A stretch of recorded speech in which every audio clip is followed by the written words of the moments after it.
Mes chers amis, en se donnant la possibilité de prolonger jusqu'en juillet 2022 le pass sanitaire obligatoire, le gouvernement du président Emmanuel Macron s'est emparé d'un jouet dangereux, ou plutôt d'un moyen de contrôle qu'il manipule à satiété.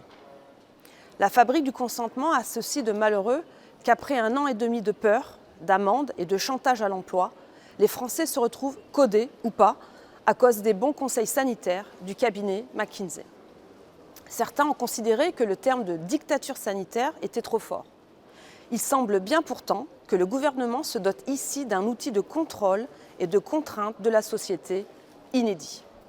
Le pire dans tout ça, c'est qu'une fois de plus, l'intelligence tactique d'Emmanuel Macron a fait ses preuves auprès du peuple français.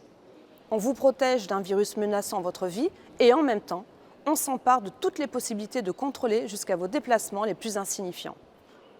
Mais beaucoup de Français ne sont pas dupes des mensonges répétés de ce gouvernement qui s'est contredit 100 fois depuis le début de cette crise et qui justifie ses erreurs avec un aplomb et un mépris insupportables.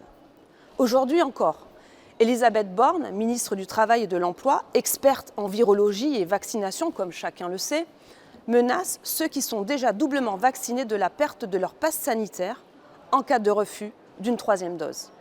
Mais à combien de doses en seront les citoyens les plus modèles au mois de juillet 2022 ? 5, 6, 7 doses ? Et à combien de milliards de profits en seront Pfizer ou Moderna, les adoubés de l'Union européenne ? Nous le savons tous, c'est bien à une obligation vaccinale insidieuse que nous faisons face, où l'on cloue les citoyens qui n'auraient toujours pas cédé aux menaces de la star des plateaux TV, Michel Sims, au pilori. En rendant les tests PCR et antigéniques payants, c'est encore plus de discrimination envers les Français qui, pour X raisons, ne souhaitent pas se faire vacciner. Cet autre Emmanuel, l'imposant Emmanuel Le Chypre de BFM TV, qui appelle les policiers à passer les menottes aux Gaulois réfractaires afin de les conduire de force au centre de vaccination. On en reparle ? Notre société devient folle et je ne peux m'empêcher de penser aux soignants et aux pompiers jusqu'à la Nouvelle-Calédonie, ce nouveau laboratoire de la vaccination obligatoire, qui perdent leur travail car ils n'ont pas le droit de se référer à la résolution 2361 du Conseil de l'Europe qui s'oppose à la vaccination obligatoire. En tant que député européen, élu pour représenter le peuple, il est de mon devoir de relayer ces légitimes interrogations.